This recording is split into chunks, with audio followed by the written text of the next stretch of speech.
Just give us a little bit of a recap of how Broomackwater came about and your mission, your passion about the company that you've started. Yes, so in year 1521, it was a historic battle between Sweden and Denmark called the Liberation War. And later that year, in 1523, Gustav Vasa was elected who's the Sweden's first king. And now it's gone about 500 years ago with this historic battle in Brunbeck. So the Swedish army have a big ceremony on place. And so Brunbeck is much history. Mm. And 2009, when I come up with this idea to produce water, you have the history Yep. and very good quality water. So yeah, that's the reason I do this. And tell us, the water actually comes from the area of Brumback, from obviously from the ground. Yes, that's right. So from the ground in Brunbeck, yeah, a special place. I cannot tell Yeah, no, no, where it is, secret. but yeah. But there we get up the water from the ground, and it is documented by Eurofins that is a high quality mineral water in the well. Sure. So, what makes Brumbackwater unique? Obviously, you've told the story there, which is very, very fascinating. But what sort of separates Brumbackwater compared to other brands? I mean, obviously, you must have a good KPI there for Brumback. Yeah, so if you down it to free UPS for Brunbeck, Mm, you have the historic water 1521 when there nice. was the Liberation War. We have a small summit on a bottle where it took place. Mm, And number three is the most important, that we are going to be a donating water company. So in our bottle, in the bottom, we have print also that we are going to send at least 1 million of clean, high quality water to to the world. That's wow. my passion to do That's, this. yeah. And now, tell us. I noticed that you've changed the branding a little bit. You've done a little bit of an update on the logo. What was your thinking behind that? Yes, a short story is you have the original Yep. bottle, Brewback, Yep. yes. Yep. But I have been waiting almost 10 years Hmm. to get this brand. Uh, yeah, so I own it today. Great. Congratulations. No, it looks Yeah, so fantastic. this is the original design of the bottle 10 years ago, Yep. but now I have completed, and so it's 100% ready. Fantastic. Well, it tells the story, doesn't it? With what you're talking about earlier, it tells Yeah, the story. So no, that's fantastic. Well done. Congratulations on that. thank you, Um, thank you. how does Broomackwater ensure sustainability in sourcing and the production process? Because we all know today's society, sustainability is a key topic. So explain to obviously our audience about the sustainability aspect of what you're trying to do, because I know you're very passionate about that. Yeah, so number eight is the water factory is going to be 100 produced by solar and batteries Mm, uh, because the environment. yeah, And also, if you look today, the prices is going up on everything, and I think that the number one, our water is not going up. It's no, crazy. right, Everybody needs clean water. yeah, So our goal is to reduce the cost, not the expensive water. We are looking around €1 per bottle for 0.5 liters, that's good. and yeah.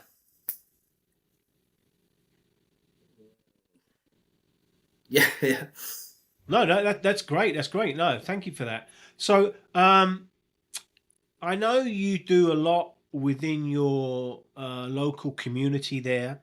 So tell us a little bit about what Brumback is doing there locally to support local initiatives, and what's your vision there?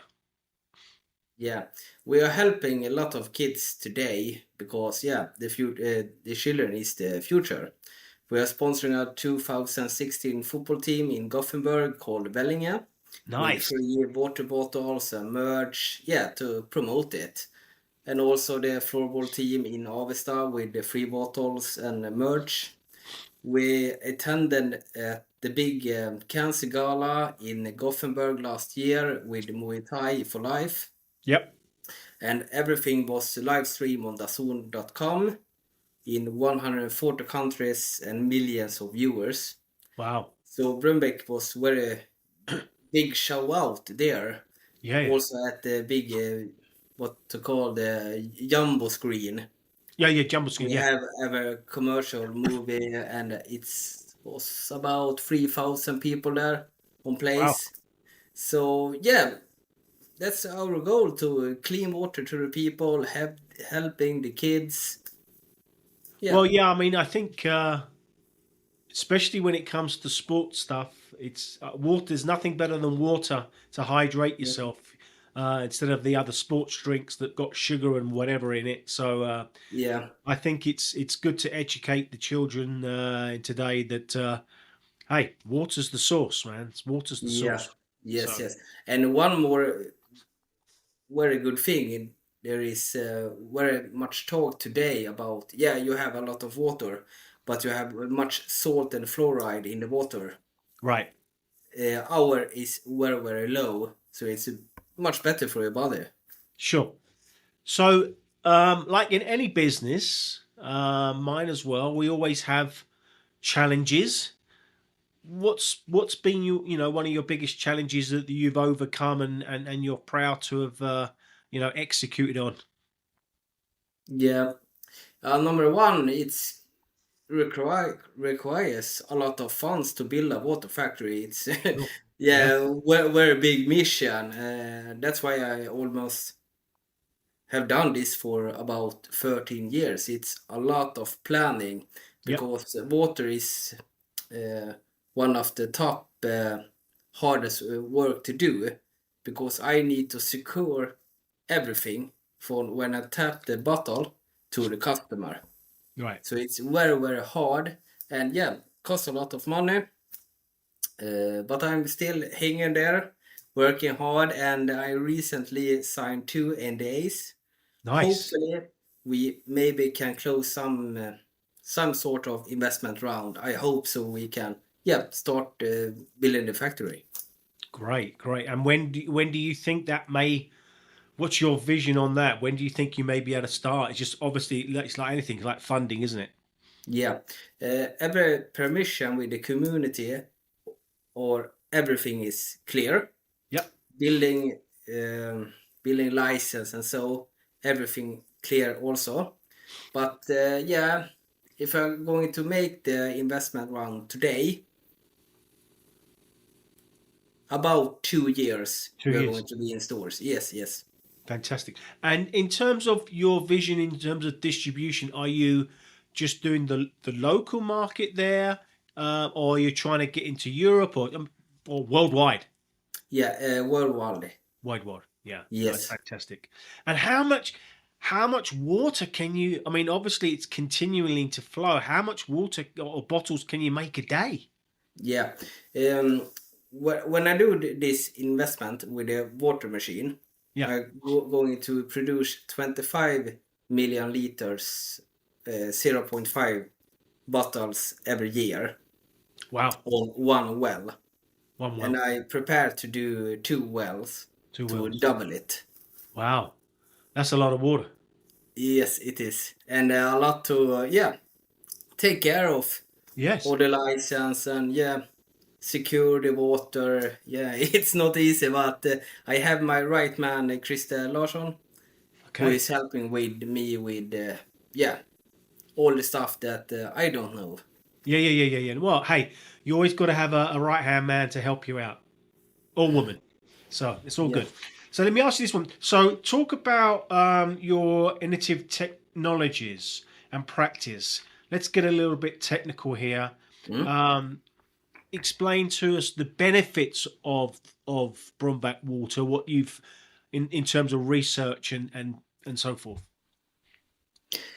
Yeah, number one, one more time, because it's high quality water, low salt and fluoride, so is so very important today, Yeah. especially for me. And when you combine with solar energy, you have zero to manufacture the bottle.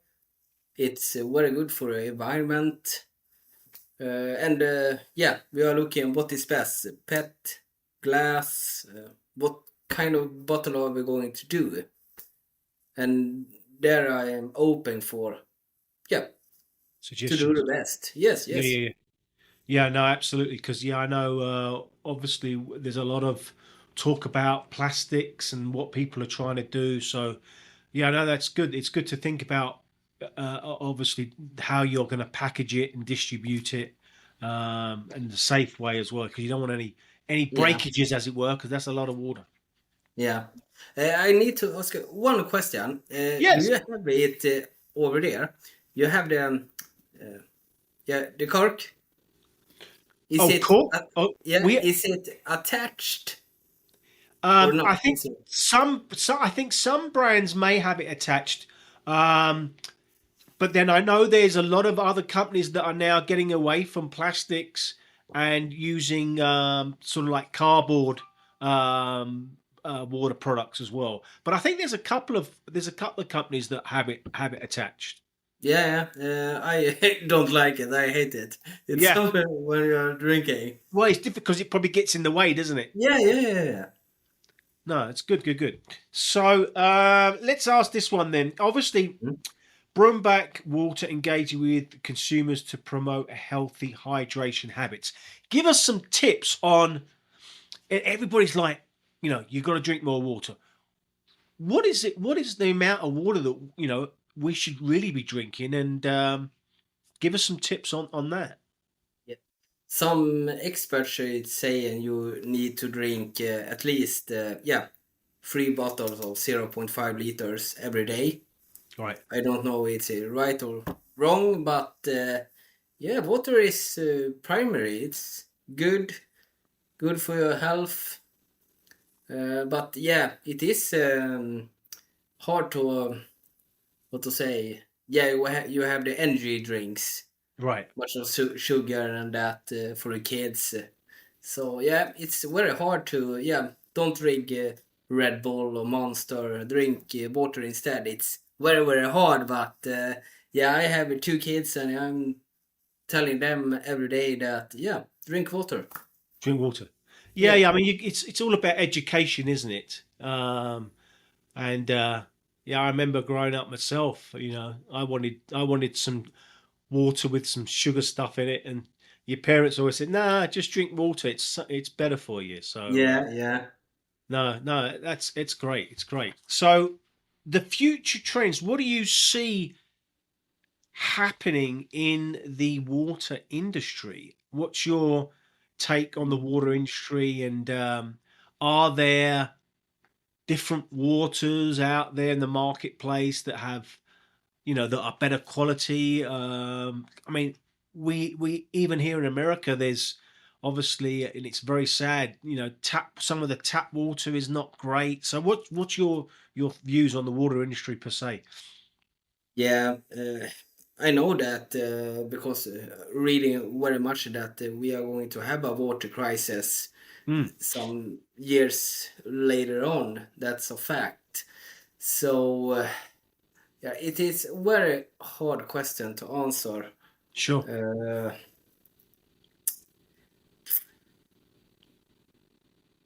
yeah, it's very hard to answer, really. Yeah, yeah. I mean, obviously, there's regulations in terms of obviously who can produce water. I mean, does the government get involved and tell you what to do?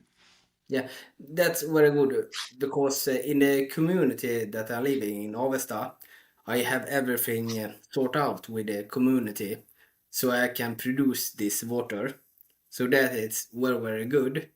But yeah, you have right that I think maybe 10 years it is going to be hard to get clean water, Mm, and much that is happening right now in the transport, the cost is on the roof. It's right, crazy. right. So yeah, water factory needs to rethink to reduce the price to, yeah, so normal people is afford to buy, yeah, water. Water. So I am planning, if this is going to work, it's going to be a huge vad ska man säga, uh, a great idea for Brumbeck, because in the water factory I plan to connect the train to the factory so I Right, can load the water directly to the train track and down to the harbor, because to, yeah, uh, cut the prices on transport. right. Which then makes it obviously more affordable to the end consumer, doesn't it? Yes, yes. And the yeah, I think that clean water shouldn't be expensive at all. It's crazy. No, it is If I crazy. could, I can, yeah, my dream is, yeah, produce a water to sell to a consumer for 0.20 cent maybe. Right, But right. not working, but yeah. So why do you think water? I mean, you go to the supermarket and that. Why do you think water is just so expensive? I mean, are the companies just looking at pure profit? Do you think? I mean, because I mean, some of these waters are more expensive than some drinks out there. I mean, with sugar and so Yeah, forth. yeah. You have it, yeah. The brand is being bigger and bigger. Hmm. Yeah, they can set the prices Right. about that. Yeah, so if you look at Fiji water, Evian water, it is really good quality, but very expensive water. Sure. So you need to have a good water at a good price. That's it. Right.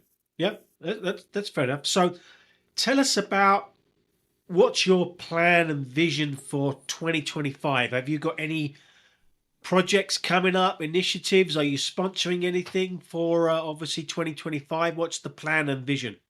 Yeah, I hope that these two signs and days, if I can make it work with these people, it would be really great. Then I can start to, yeah, plan the building. Right. And was it yesterday? I think we recently been selected to European Business Awards. Nice. So maybe the final result is in this March, I think. Great. And yeah, I'm looking every day to sponsoring local team, younger team, sport events. Yeah, but everything is yeah, come to the, yeah, cost. Yeah, yeah. No, hey, listen. Well, I know you've worked with me as well on the G7, G20, and we're going to continue to do some stuff on that, which is great. So, what's your thoughts around G7, G20, B20 summits, and how do you think that has helped your business in showcasing what you're trying to do? Yeah. Frankly, very glad that I have the connection with you, Chris, Thank you. because yeah, you're a solid guy. You know what you're working with. You have done it for many years, and that you said several magazines we have worked together, and yeah, big important subjects in the magazines. Right. So I think it's perfect. I only need to find the right person. Yeah, exactly, exactly. Well, it's good to showcase what you're doing, especially with obviously health is a very important topic at these summits. Sustainability is a huge aspect of it, and then also you've got trade. So Mhm. it all encompasses what you're trying to do as well in promoting Broomackwater. So tell the listeners where can they get more information about your company and where they can visit, and then if there's any obviously investors out there that are also listening to this and watching this, tell us where they can reach you. Yeah, we are all over TikTok, Instagram, Facebook, X, LinkedIn, and also the homepage brumbeck.com. Broomack.com. So I think we are everywhere. I think Everywhere. so. Good. Yeah. Good. Well, everybody go and see Ricard's company, Broomackwater, broomack.com. Appreciate your time as always. Thank you very much for obviously having a chat. And then stay tuned. I'm sure we'll do a part 3 maybe later on in the year and see where you're at and see how things are progressing. Show us that water bottle again. We see the poster in the background, but look at that. Congratulations, Ricard. Tremendous work. And I'm no doubt this will be on on all the shelves very soon. Yeah, maybe. Great. Excellent. Well, Ricard, thank you very much again for your time. Thanks for joining us on Group of Nations Solutions Through Inclusivity. So thanks very much, and I do appreciate your time and coming on board. Thank you, Chris. All right.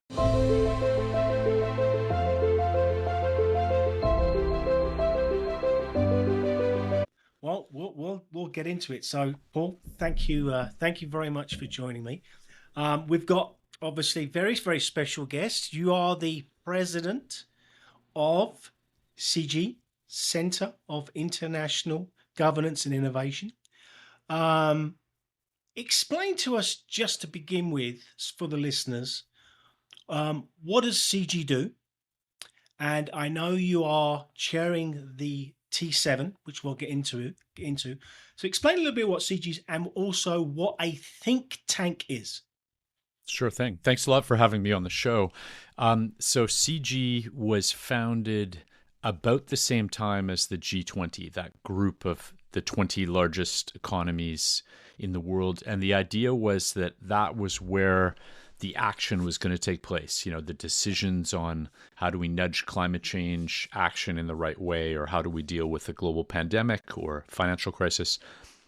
And so that was the model that CG was designed around, that there are these major issues that require some additional thought and some additional action, and we can help catalyze that. It's evolved from that as the G20 has not proven as effective as people would have hoped, right? It's and especially now it's kind of broken down. Fights between the US, Russia, China, and others have spilled over. But it's focused now more on little things that can break open a little bit with G20 help. CG has become an organization that is focused particularly on the technology governance issues, and maybe we can get into some of that, the areas that are emerging, coming at us very fast. Yeah, and I obviously doing a bit of research with it. I didn't realize that CG had influenced the G20. I think it was 2005 I read that it's, influenced the G20. So I know you just mentioned, so in terms of the breakdown, I mean, how can these leaders come together and try and sort out G20? I know we want to talk about G7, but I mean, sure. It's all connected.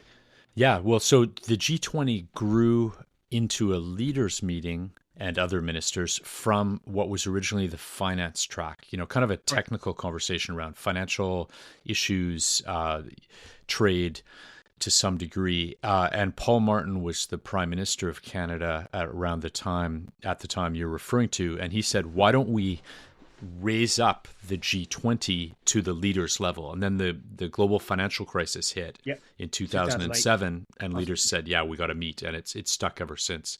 So that's how that happened. It started off as a finance discussion. To some degree, it's going back to the future a little bit, where the leaders are more politically divided in the G20, but those technical discussions still matter, right? So those are going to happen regardless of whether there's fights, at the highest level or not.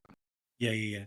So G7, obviously the group of 7, it's the 50th anniversary of the G7 this year. And within obviously the G20, G7, there's always these little engagement groups that are obviously very, very important. So T7, talk just a little bit about the T7. What is the T7, Think Tank 7? Yeah. Explain to us a little bit about what the T7 is and what we do. So even just to back up a tiny bit, that the G7, of course, is 7 countries, all of which are part of the G20, right? So it's a subset of, European countries, Canada, the United States, and Japan.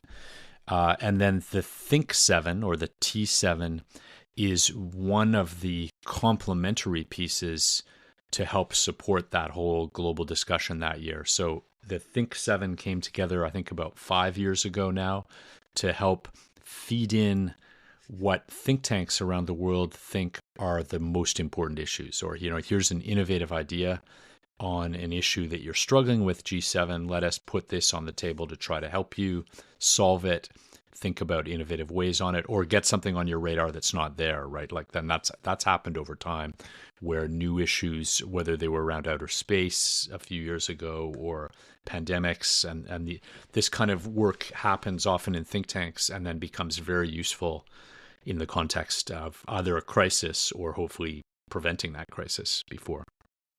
So how many think tank? I mean, I believe there's like 6,500 think tanks I read around the world.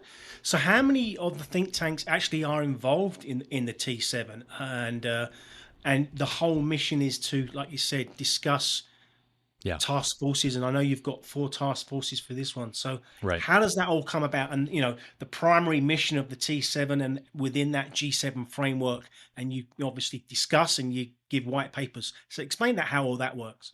Yeah, so you asked earlier, what is a think tank? So let's start with that a think tank is a little bit of a self-label, right? So there's a whole range of these groups that are doing analysis and ultimately providing advice to policymakers. That's really what a think tank is doing. They're trying to influence the policy direction of governments, of legislation, the World Bank, these kinds of organizations. But they range from those that would be totally independent and nonpartisan, or kind of not have a political affiliation, to those that would be directly affiliated with governments around the world that are kind of like their think tank, semi-independent, or even a private company that sets up kind of a think tank.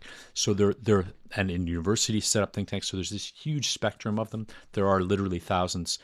There's probably a smaller core of the truly independent, non-politically aligned ones that have their own money and therefore are independent. Those are the ones that we're working with the most closely.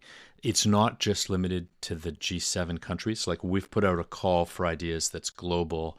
We're trying to use those global ideas in the G7 context. So, you name any country in the G20, they are involved, and then some countries beyond that in this process that we're doing. And are you have live events, or is it all virtual? I mean, they all come and convene like the G7 and the B7? We do a lot of virtual events because it just makes sense for global participants. It's obviously way easier on, the environmental impact of that, there's the ease of not traveling. We are going to do an in-person event on April 1st and 2nd in Waterloo, and that'll be a hybrid event. There'll be a lot of people there, as well as we'll open it up to a global virtual conversation as well, because not everyone can travel. Yeah, no, exactly. So who then decides what topics? Do you come together each year as a group? Because I know you've got 4 topics this year. Yeah. Task Force 1, you have with the transformative technologies and AI and quantum, which is obviously technical, probably way above my brain power. and we can talk about these. And we got digitalization of the global economy, number 2.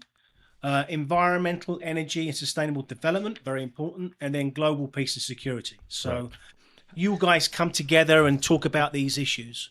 Yeah, to some degree, you've got 2 cuts at it. One, you've got those perennial issues, right? Peace and security, there's always going to be something there, to talk about, right? Whether it's resolving a current issue like in the Ukraine or the Middle East, or whether there's a broader issue about weapons control or new, autonomous weapons, these kinds of things.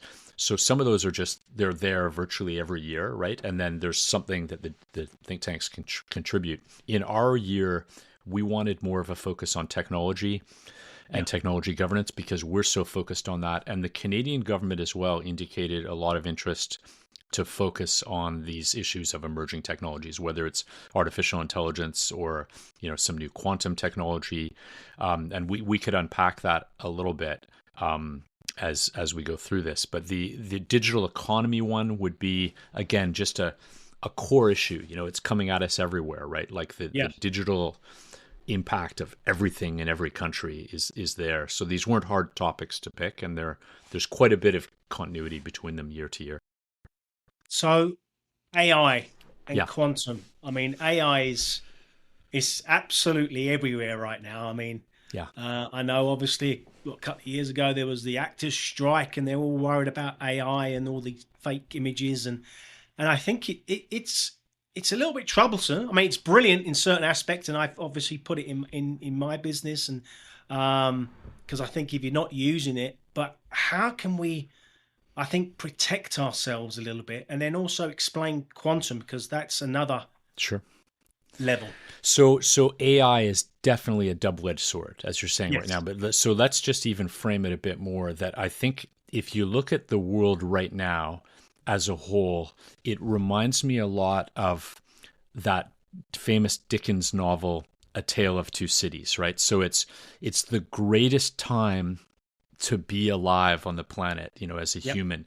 It's also a time of the greatest risks to humanity and civilization, right? And AI kind of has supercharged that to some degree by being a dual-use technology, meaning that it can be used for military purposes or for nefarious purposes, as well as very good purposes, right? To get more efficient electricity grids or distribute money more efficiently to those who need it. All of those kinds of applications, as well as just the creative and interesting parts of it. So AI is definitely. I like to think about it in two ways. One is if you think of when the automobile really came along in the early 1900s, it was an incredible moment of transition where you went from the horse and buggy everywhere and all the infrastructure around that to automobiles. And for automobiles to work well, they were revolutionary. You needed not only to promote that technology and get lots of builders and move prices down and have gas stations, you needed rules around speed, you needed rules around safety, you needed all of these things. And very few people saw that initially because it just had so many implications. And AI is that on steroids for sure, right? Because it's an everything technology. It's a little bit like when the printing press came out. It not only was a revolution in terms of books and people suddenly had access to things, but it had a social implication because you could promote ideas, beyond the power of the church. And it created revolutions in Europe, particularly as a result. And so that's what we're seeing with AI. And again, it's that double-edged sword. Really long list of pros and great things about AI. We could talk about some of those. And then a long list of risks. Yeah. So give us a few examples of the pros and the cons. And then we'll come to quantum after that. So pros Yeah. on AI. So, a lot of what we talk about is generative AI. It's these large language models that you can query and they can design graphics and things for you. There, it's an augmentation of capacity, right? There can be an efficiency gain, if you're doing a job and you needed research and background information and you know what you're doing, there's still a human in control. Yeah. You can leverage that massively. I mentioned earlier electricity grids, just kind of smart applications of, okay, well, what's the exact rate efficiency here? And, these kinds of technical applications can be super helpful. Certainly education is now, like, that's not even just AI, that's more just the internet, but AI amplifies that. There's an ability to just create a whole new markets, right, of creative industries. If AI really takes off, then you could have autonomous laboratories, essentially, where people are no longer in the lab, but there's AI things doing experiments and advancing a new materials experiment or something like that. So there's a long list of pros there. It could enable some of the least privileged people to have better access to knowledge, to technology, be able to leverage it. It should help with some leveling the playing field within countries or between countries, but they can get cut out just as easily as well, right? So flipping to the other side of it, the biggest risks would be misinformation and disinformation of just these incredible deep fakes that maybe you're not real right now, or I'm not real, based on just a few seconds of video and voice that can turn into something that, your family has difficulty determining whether it's real or not. That has huge implications for democracy, for elections, for scams. Yep. And then you've got the more serious things where if AI really accelerates its power, does it start to kind of become misaligned with our interests of saying, well, you're not doing a very good job, humans, in this area, and we kind of think you should be, let's stop autos right now because we don't like those emission impacts, and so we're gonna kind of shut down all these autos around the world because we think that's the right thing to do as AI. We don't care if you like it or not. So there's this kind of idea that could there be a misalignment with a smart AI network, or even beyond, access to bioweapons from nefarious actors through AI information, how to build things, how cyber attacks would be another huge one. So the list is really long on both sides. And my biggest thing is, how does it affect jobs? Are jobs going to disappear? Right. Are they going to increase? That's and I think that's where the actors were worried about that. An actor can license it and it hasn't got to go work. It just AI does it all. So what's your take on that? I didn't even mention jobs because it's always the case with the new technology. Like, think of the weavers, the hand loom weavers in Europe, right? Who were, thousands of jobs, and then suddenly the machine loom came along and it was like, what do we do, right? So it's always about the transition of, when a new technology comes along, it definitely displaces a lot of jobs. The question is, does it create as many or more than it's displacing, and how quickly, right? And so that is unknown. AI will create a lot of jobs. Will it create more than it destroys? I think there's a good chance that that's the case, but will it do so quickly? So you're right. Like, say the actors in Hollywood, or, if you suddenly just got cut out, you've got The Rock and a few others kind of gave away their likeness, and people say, we don't need a new Rock because we've got the old one forever. That obviously for those people, that is just a revolutionary change, right? It's an existential crisis. But that doesn't mean the net overall job impact is negative. They're two different things. Transition probably will be very difficult for a lot of sectors. Well, just thinking AI, you can bring back some of the legendary Hollywood actors and make a film again with them. And that seems kind of cool, but then it prevents, there's less space for the new, the new emerging actor, actress. Yeah. Right. Yeah.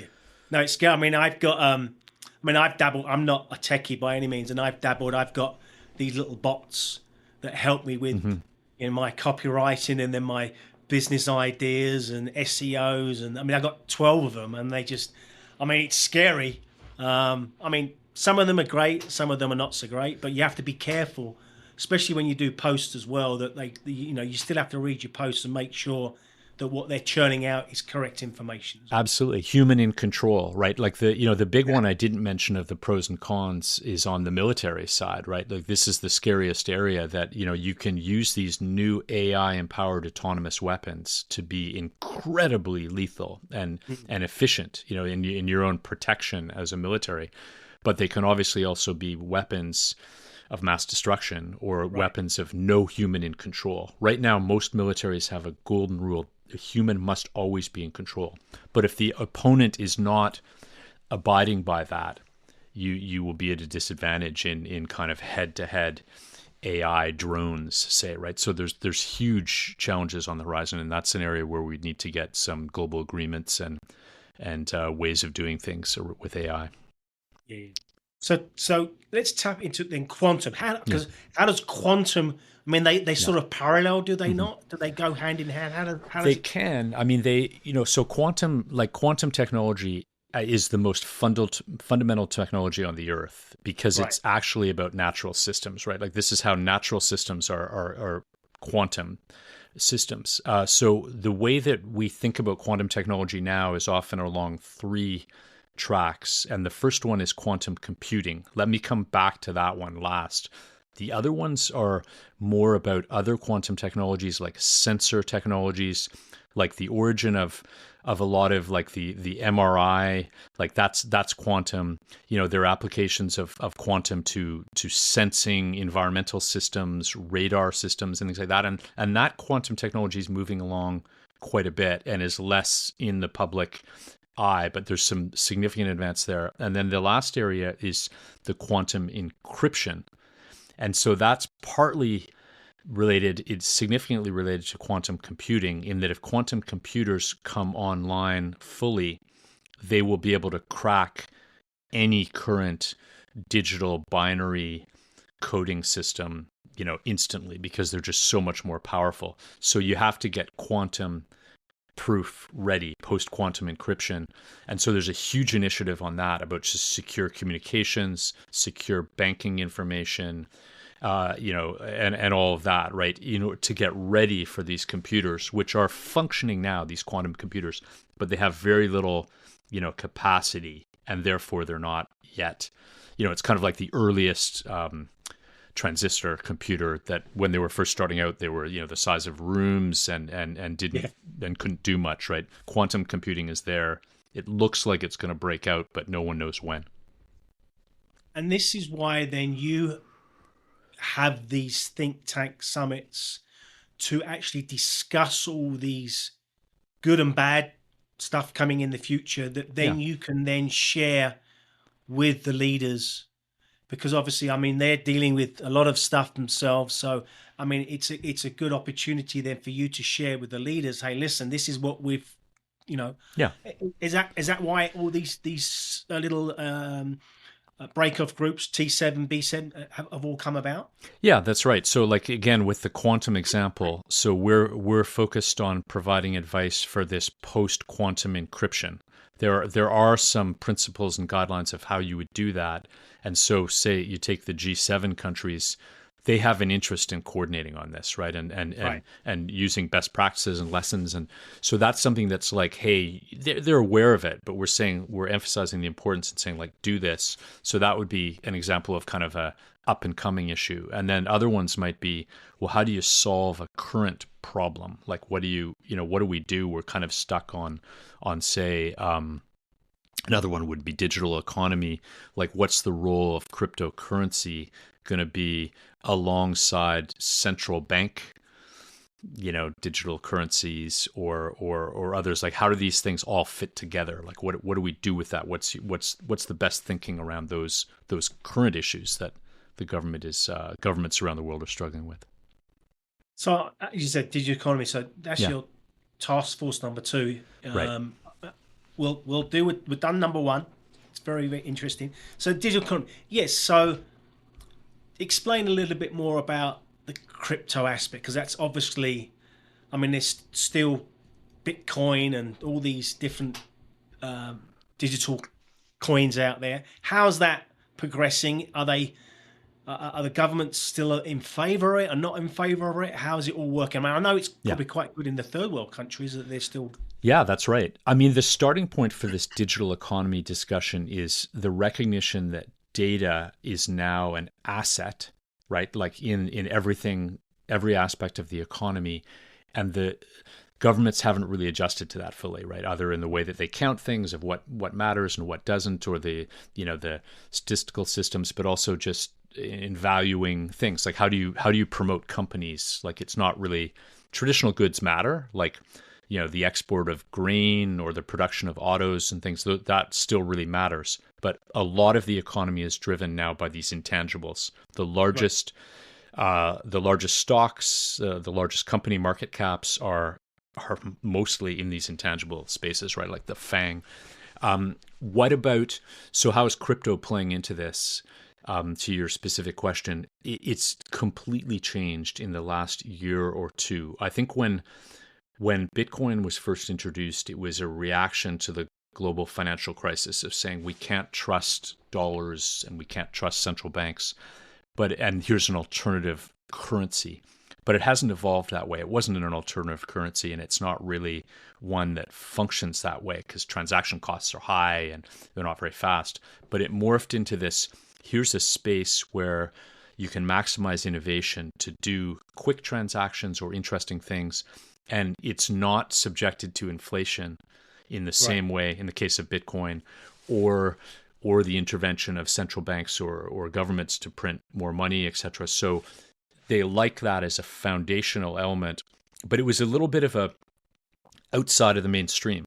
But then in the last couple of years, as you said, developing countries have embraced this because they don't believe in the fiat, currencies like the US dollar very much in their own countries, right?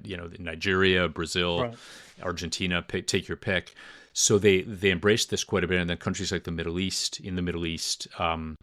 really embraced it for the technology and innovation side. And then now you've got the Trump administration 2.0, that is, the first Bitcoin president, first crypto president, I think he referred to himself as, where they're going to put in legislation to make this much more mainstream. So I think you'll see it going totally mainstream. And there's one final thing on it, is the role of US dollar, which is right now supreme. Could that be extended out further through the use of US dollar stable coins, which is a way to get other countries to use the US dollar in the informal parts of the economy, and could strengthen the US dollar at a time when there's a lot of challenges to the US dollar role? Yeah, I mean, it's fascinating. I don't fully understand the crypto aspect of it. I mean, a few years ago we did do a publication around G7, G20 matters, and we booked a few crypto companies, and they said, Chris, can we pay you in crypto? And I'm like, You need a wallet. Wallet. No, I did it. It was fun, but I'm not too. I don't quite. I mean, it's fascinating. It's still fairly technical, and there are a lot of scams out there, right? The problem is that the fear factor is high because the majority, even of those cryptos out there, are either scams or they're a house of cards, right? But there are thousands of them, and so you only need, a handful of really good ones. But there's not enough regulation around it to be clear of what's good and what isn't. Well, we had that issue a couple of years ago with that company that went bankrupt, didn't it? With Sam, and I can't remember his last name. That FTX, Sam Bankman-Fried. Yeah. That's it. Yeah. So yes, and those will continue. And they've, any sector that emerges, you get that Wild West kind of, it's the innovation is high and the risks are high, and until the dust settles a bit, it's you got to be very careful. So, talking about obviously think tanks again and what you guys are doing. So, how would you then relay that message to the leaders? What would you what advice would you give them about the digital economy and the crypto aspect of it? Well, maybe there'd be three key messages. The first one would be that what I said about the role of data in your economy. So you're any one of the G7 economies. How are you treating data right now? Do you control your own data? Do you control what's coming in and what's going out? There's a major issue, and the Europeans have been very focused on this of privacy, about are you getting value for your data, right? If all of your data goes into big companies and then they use that for ads and to kind of sell profiles and things, you've kind of lost some data sovereignty there, right? And so are you recognizing the value of data in a fundamental way in your economy, promoting those companies that are up and coming in that space, and then protecting personal data? That would be point one. Point two would be on this, let's call it digital assets, because it's broader than crypto. That includes that whole gamut of non-fungible tokens, digital stable coins, as I mentioned. What's your plan on that? To me, it's inevitable that it's becoming mainstream. And so you want to embrace that. There was a lot of, previously, even under the Biden administration in the United States, we're not going to go there. We don't think that's the way to go. We like the traditional system. So every country needs a plan on that right now of how are they embracing it and how are, offensive and defensive. And maybe the final one is to on trade, the way that international trade is framed right now, a lot of it would be about traditional goods and services, right? If, we're going to, how do our consultants have access to your country, through our trade agreement? Can we send autos across the border, tariff free, or oil and gas? What about these companies that are working in intangibles that don't have borders, where it's all about intellectual property? Are you ready for that? Like, have you transformed the way that you position your economy and negotiate these kind of deals in a way that embraces the new world of intangibles? Yeah, no, it's fascinating topic. So, task force number 3, you've got environment, energy, and sustainable development. Yeah. And that's, what I mentioned, the perennials at the beginning, that's one of those topics that's always there. When we looked at it, we said, let's not just make it about climate change, although in a way, climate change is everything, right? But we wanted to be able to break out elements of energy and environment in the context of sustainable development. So that's how we came up with that title. So energy security would be in there, and that's a really critical, for many countries, right? Like, what happens if you lose access to your natural gas? I mean, look what's happened to Germany, right? About what was their energy security like? To the climate change elements, biodiversity is being discussed there as well. There's the kind of whole industrial future. How do you get towards a low carbon future, just as a good model to do, but when you're still very dependent on oil and gas right now? Like, how do you make that transition? A little bit like your point on the jobs and AI. How do you make those transitions smoothly, right? What are the investment areas that they should focus on? How do you kind of just not say we're shifting overnight? You can't do that. Like, it's not an overnight shift. It's a huge infrastructure change, but it's heading that way, and there are a lot of benefits if you embrace it right. So what's Canada going to be doing about, obviously, energy? I mean, we obviously right now there's talking about all these tariffs and so forth. Yeah. I mean, again, I think America is also trying to become more energy efficient and themselves. So how can these two powerhouse countries deal with that? I mean, is it more wind? Is it more solar? Are they drilling? I mean, what's your take on that? Well, Canada is an energy superpower. So is the United States. Like, these are two of the biggest energy producers. Canada produces tons of oil and gas. We also have a very large amount of renewable energy, mostly hydro, right? There's tons of hydroelectricity in Canada.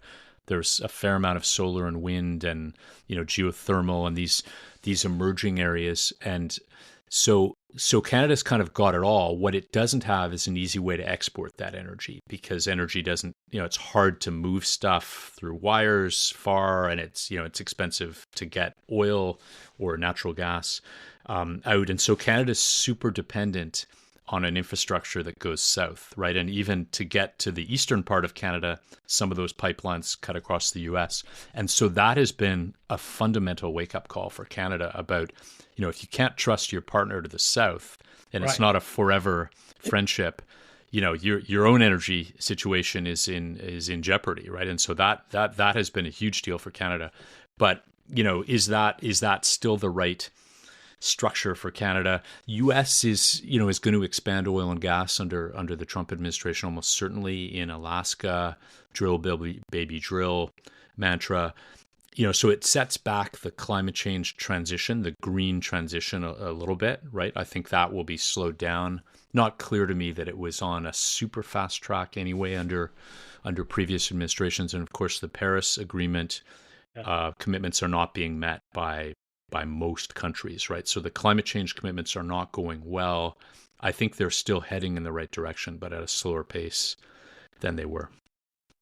So do you think is it right for Trump to come out the Paris Agreement again? I mean, because I know he's saying that, listen, at the end of the day, China are polluting and the gases are coming over to America. So I'm coming out, because if they're not doing it, I mean, what's your take on that? It's not the right thing to do. I mean, the overall direction is, global cooperation on climate change is essential, right? And so the kind of message of, we're not in Paris is kind of political positioning, right?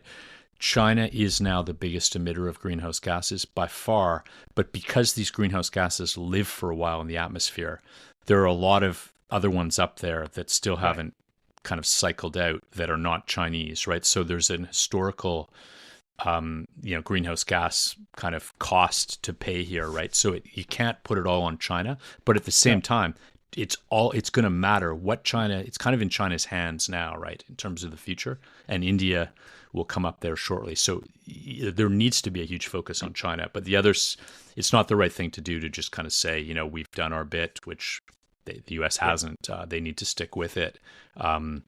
They've got other priorities as well, but kind of withdrawal from Paris is not the right frame. And is it still related to the coal issue, or is it all coal, oil, and gas? Because obviously China's, coal industry still kicking, yeah.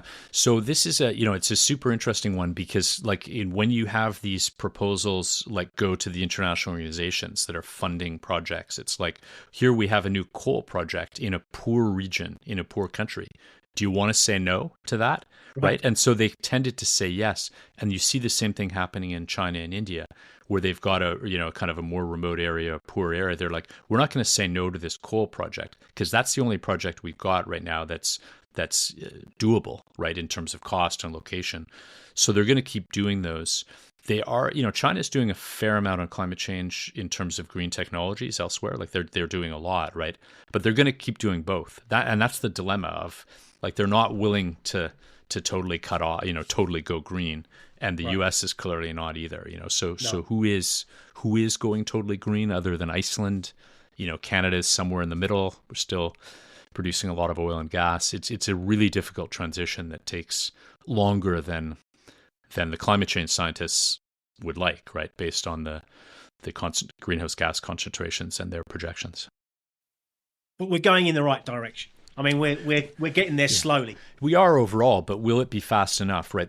So the climate change science reports isn't fast enough, not even close, right? So that means we've got to get ready for these impacts, these big climate impacts. You get the drier, the droughts, you get the floods, you get the kind of ups and downs. It's more the variability and the instability part, which is a big deal, right? You don't have to suddenly have a warmer temperature across the board. If you have really wild up and downs, that really disrupts agriculture, economies, and everything else, right? So this is a big deal. We're already in that climate change world, and so we're going to be adapting as well as slowly continuing on this mitigation reduction path. Well, it was interesting, obviously, when we went through the COVID drama. We all stayed indoors, and then there was sightings of different animals and birds, and Venice water came back, and so the world's a fascinating marvel. It is. If we do things right, it can heal itself. It is. It's a giant ecosystem that is all linked, right? Whether it's deep oceans and atmosphere and biodiversity, as you say. And there's something, we won't get into it deeply here, but there's something called the Gaia hypothesis that came out in the 1970s and 80s by a scientist named James Lovelock, which was that the Earth will surprise you in its resilience, and ability to bounce back. And sometimes the people that want no action exploit these kind of things, like, the Earth will bounce back, it'll be fine. But it doesn't bounce back sometimes, and sometimes it doesn't bounce back in the way you think it might, right? Or it should. Cool. Well, task force number 4, global peace and security. This is a big, big topic. Obviously, with Ukraine issue going on still, a lot of trouble around the world, Israel situation, Hamas. So, what give us your insight on how we can come together as a world, and we need more peace. Definitely more peace. So when the G7 meets, and to some degree the G20, but especially the G7, usually at the top of the agenda will be what is the main conflict right now that's going on, and are we contributing to solve it, or is there something we can do as the G7? So you've always got that on the agenda, whether you plan for it or not. Sometimes there might be something that comes up quickly, or like the Ukraine, the the Russian invasion of Ukraine, that will be at the top of the agenda right now. Maybe by the time the G7 meets in June, there will be a lot that's happened. Maybe things will be partially solved. I'm sure there will be a lot of loose ends under any scenario. So that'll be up there, right? Like those are always on the agenda.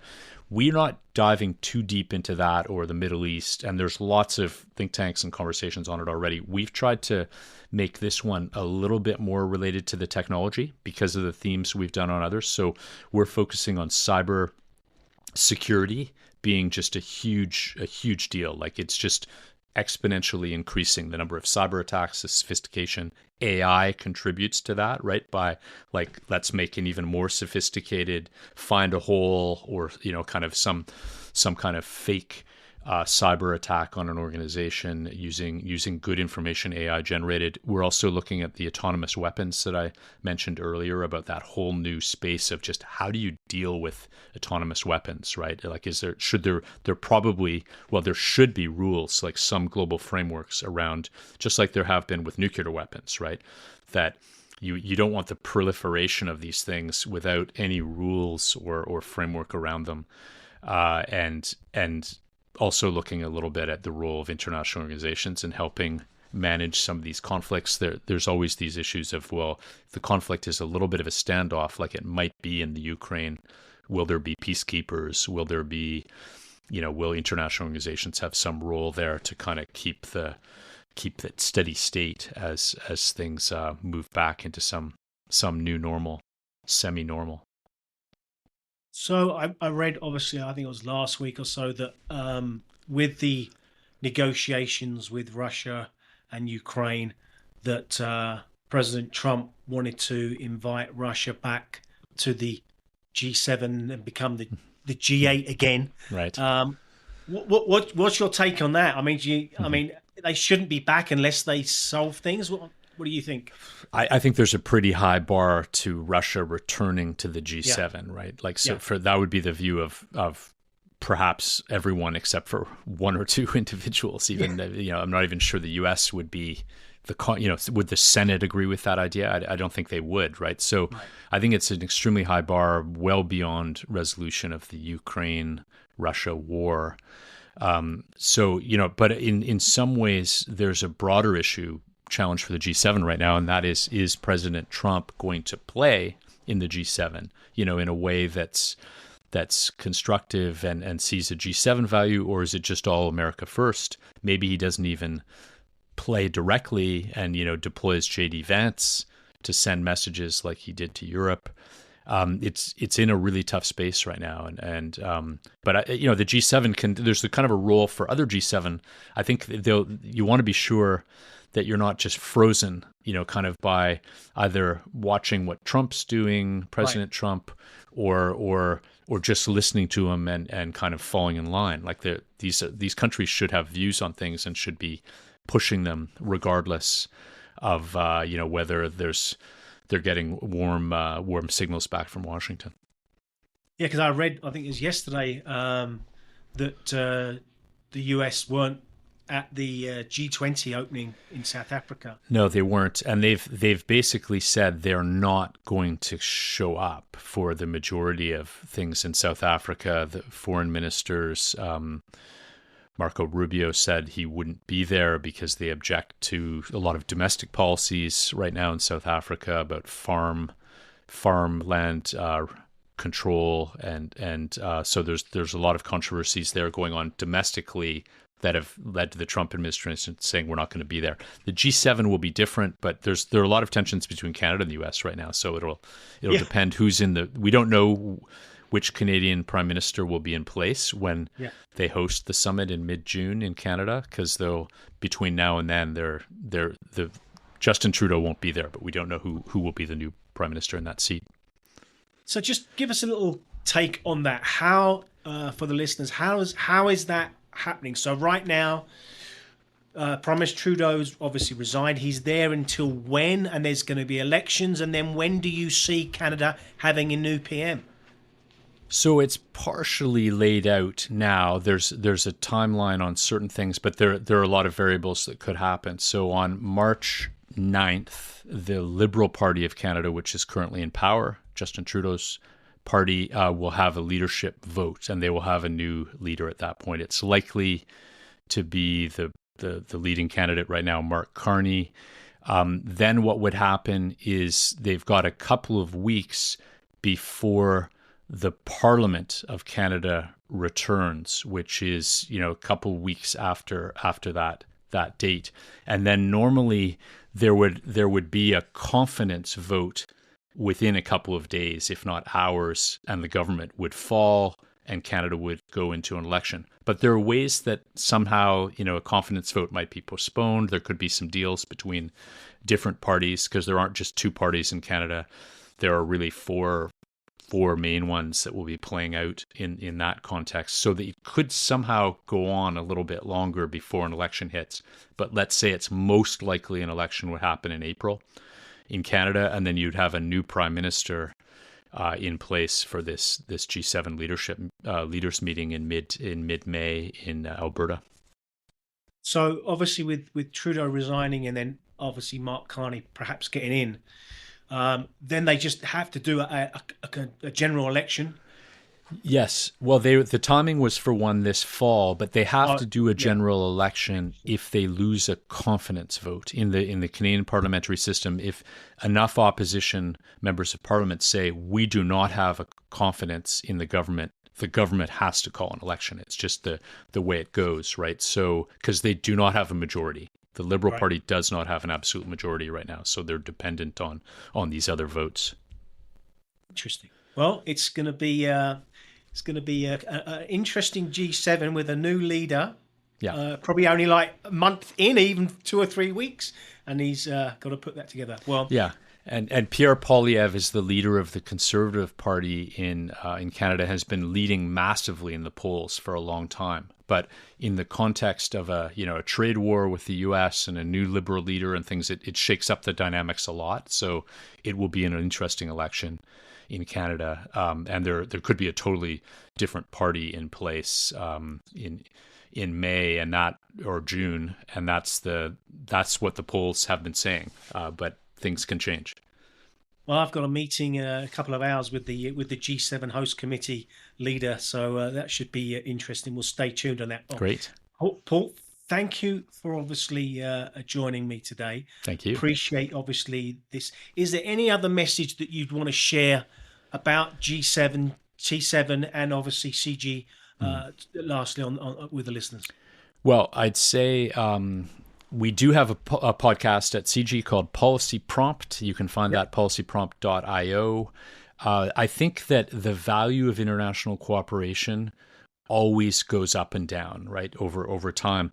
But the moment that you stop it, you really pay a price when a surprise hits, right? And there are always surprises. The next pandemic, artificial intelligence, advancing rapidly, climate change impacts, you want to have those mechanisms in place to facilitate international cooperation. And the moment you just kind of say, we can do it ourselves, you pay a high price, when the crisis hits, and globally we pay a high price. So trying to keep those conversations active and alive. And that's what we're doing at CG. Right. No, fantastic. Well, again, I appreciate obviously working with Group of Nations, with obviously what we do with the publications, and this is our 29th year of publishing these publications to educate people outside of the bubble. That's the real reason why we do these publications, and we look forward to getting some summaries of the T7 within the publications, and we can share that and disseminate that to the networks that we deal with as well. Right, so, and there is a website for it, which is just think7.org. So all the materials will be there, and thanks. People can go to think7.org. Yeah, is that correct? Think7.org is everything is there. We'll be putting the briefs online once they're finalized the next few weeks, and that kind of thing. So yeah, great. Fantastic. Well, it's been very educational. Thank you very much for doing that with us. Thank you.